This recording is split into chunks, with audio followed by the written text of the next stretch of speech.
semuanya, salam sejahtera, Om Swastiastu, Namo Buddhaya, salam kebajikan bagi kita semua. Saya Romida Artauli, mahasiswi program studi Administrasi Pendidikan Universitas Jambi. Pada kesempatan kali ini, saya akan membahas tentang psikologi pendidikan dan perkembangan, menelusuri dinamika pertumbuhan, kognisi, dan teori belajar peserta didik. Baiklah, di sini saya akan membahas materi pertama, yaitu tentang landasan pendidikan dan psikologi. Hakikat pendidikan. Pendidikan adalah proses interaksi dinamis untuk mengembangkan kreativitas dan pengalaman belajar siswa. Sebagai produk sistem sosial, ia mencerminkan kemajuan masyarakat yang bertumpu pada 5 faktor kunci, yaitu tujuan, alat, pendidik, peserta didik, dan lingkungan yang saling bersinergi.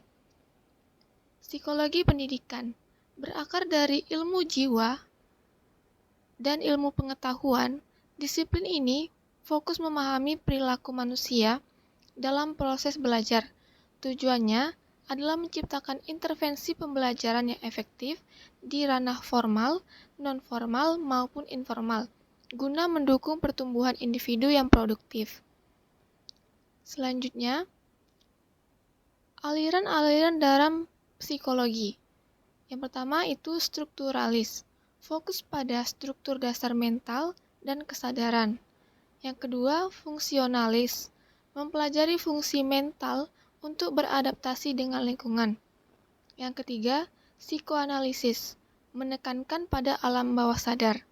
Yang keempat, behavioris, fokus pada perilaku yang tampak, yaitu stimulus dan respon.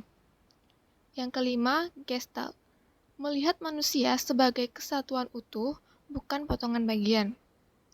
Yang keenam, humanis, menekankan pada potensi diri dan aktualisasi manusia. Dan yang terakhir, kognitif, fokus pada proses mental seperti berpikir, memori, dan persepsi.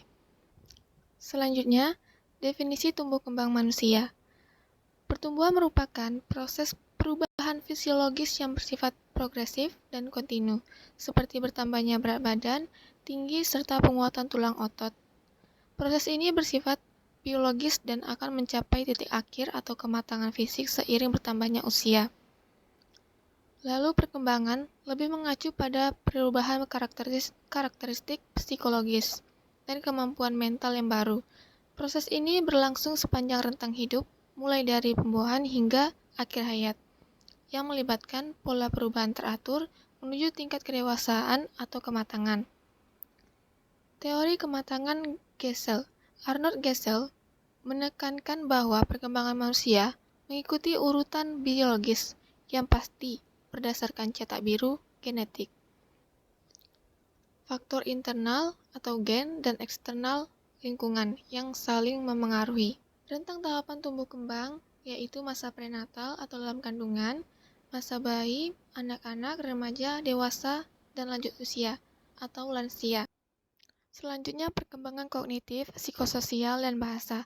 Kognitif adalah ranah psikologis yang berkaitan dengan cara manusia memahami, belajar, dan mengolah informasi. Menurut Piaget, tingkah laku seseorang didasarkan pada kognisi, tindakan mental untuk mengenali kondisi lingkungan, yang kemudian membentuk sikap dan perilaku. Tahapan perkembangan kognitif, yang pertama ada sensori motor, 0-2 tahun mengenal dunia melalui sensori dan gerak. Yang kedua ada praoperasional, 2-7 tahun mulai menggunakan simbol dan bahasa. Dan yang ketiga operasional konkret, 7-11 tahun berpikir logis tentang kejadian fisik. Dan yang terakhir operasional formal, 11 tahun sampai dewasa, mampu berpikir abstrak dan hipotesis. Psikososial menggambarkan hubungan timbal balik antara kondisi mental seseorang dengan lingkungan sosialnya. Perkembangan ini melibatkan emosi, motivasi, dan perubahan cara individu berinteraksi. Bahasa adalah alat untuk menggabungkan pikiran dan perasaan agar memiliki makna bagi orang lain. Perkembangan bahasa sangat dipengaruhi oleh tingkat kognisi, pola komunikasi keluarga yang demokratis, serta jumlah anggota keluarga.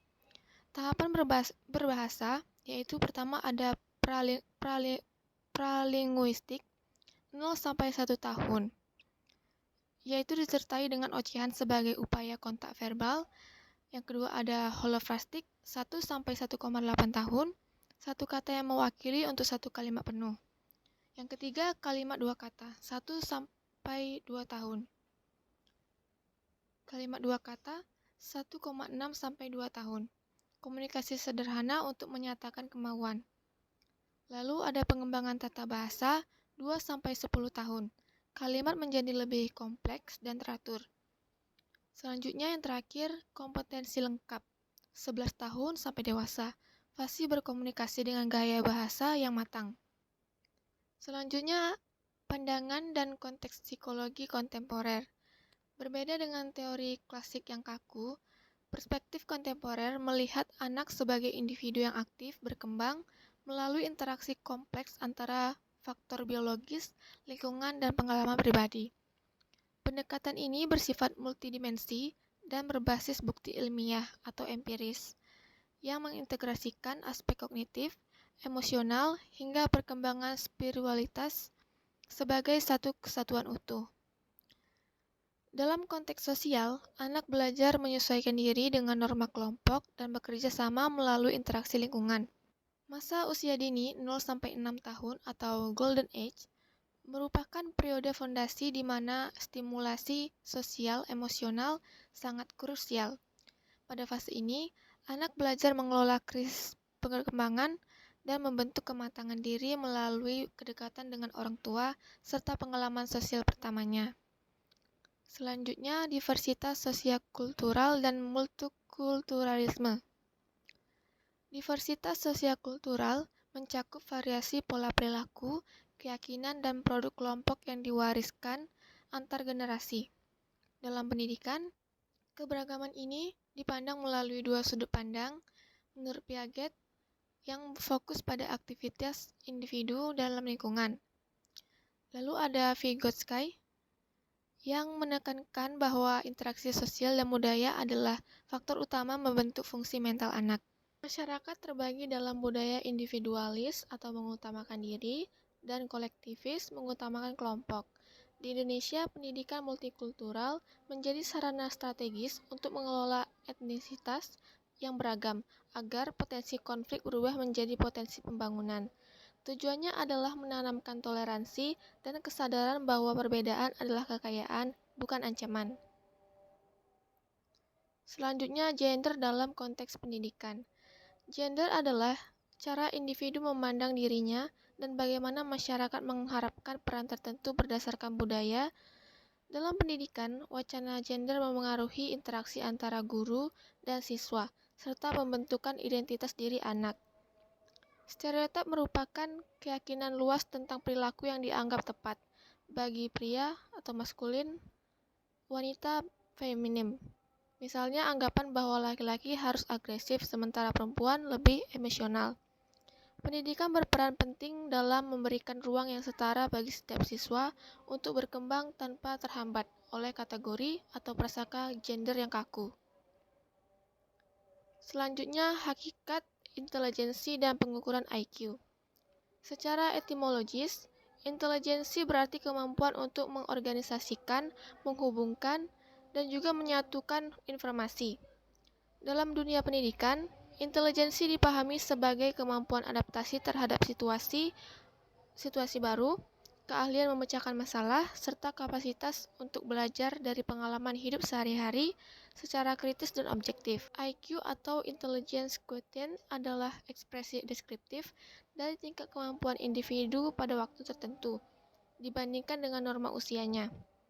Penting untuk dipahami bahwa IQ bukanlah penentu mutlak nasib seseorang, melainkan potret performa mental yang dipengaruhi oleh banyak faktor. Fase perkembangan tes yang pertama fase persiapan tahun 1900 sampai 1935, kedua fase culture free tahun 1935 sampai 1950. Yang ketiga fase kritis dari tahun 1950 sampai dengan sekarang. Selanjutnya teori belajar, behaviorisme, dan kognitivisme. Behaviorisme atau perubahan tingkah laku. Teori ini memandang belajar sebagai hubungan antara stimulus yaitu input, dan respons, yaitu output. Seseorang dianggap telah belajar jika menunjukkan perubahan tingkah laku yang dapat diamati, dikendalikan oleh reward dan reinforcement atau penguatan. Aliran ini menganggap lingkungan sebagai faktor penentu utama yang membentuk kebiasaan manusia layaknya sistem refleks yang kompleks. Lalu kognitivisme, yaitu proses berpikir. Berbeda dengan behaviorisme, kognitivisme lebih mementingkan proses belajar daripada hasil akhir. Belajar bukan sekedar hubungan SR, melainkan proses internal yang kompleks melibatkan persepsi, pengolahan informasi, dan pemahaman mendalam. Tingkah laku seseorang ditentukan oleh cara mereka memahami situasi dalam mencapai tujuan belajarnya, atau model perseptual. Selanjutnya, landasan teori dan aliran pendidikan. Teori pendidikan menjadi pijakan dalam penyusunan kurikulum dan manajemen sekolah. Saat ini terjadi pergeseran menuju active learning, di mana guru berperan sebagai fasilitator dan pengarah, memberikan ruang bagi peserta didik untuk menjadi inovatif dan kreatif, berdasarkan kemampuan berpikir mereka sendiri. 3 aliran utama pendidikan. Yang pertama, empirisme. Perkembangan manusia sepenuhnya ditentukan oleh faktor lingkungan dan pengalaman indrawi. Yang kedua, nativisme. Sifatnya pesimistik, berpendapat bahwa perkembangan individu hanya ditentukan oleh faktor bawaan atau bakat sejak lahir. Yang ketiga, konvergensi. Teori perpaduan yang paling relevan saat ini menyatakan bahwa perkembangan manusia adalah hasil interaksi dialektis antara bakat internal dan pengaruh lingkungan. Jadi dapat disimpulkan bahwa psikologi pendidikan adalah kunci untuk memahami bahwa setiap peserta didik adalah individu yang unik dan dinamis. Keberhasilan pembelajaran tidak hanya bergantung pada hasil akhir, tetapi pada pemahaman mendalam terhadap aspek biopsikososial dan diversitas, identitas, serta sinergi belajar. Dengan memahami landasan ini, pendidik dapat berperan sebagai fasilitator yang efektif untuk menciptakan generasi yang inovatif, cerdas secara intelektual atau IQ, dan matang secara spiritual. Demikian yang dapat saya sampaikan mengenai psikologi pendidikan dan perkembangan, menelusuri dinamika pertumbuhan, kognisi, dan teori belajar peserta didik. Saya menyadari masih terdapat kekurangan, untuk itu mohon maaf atas segala kesalahan kata. Terima kasih.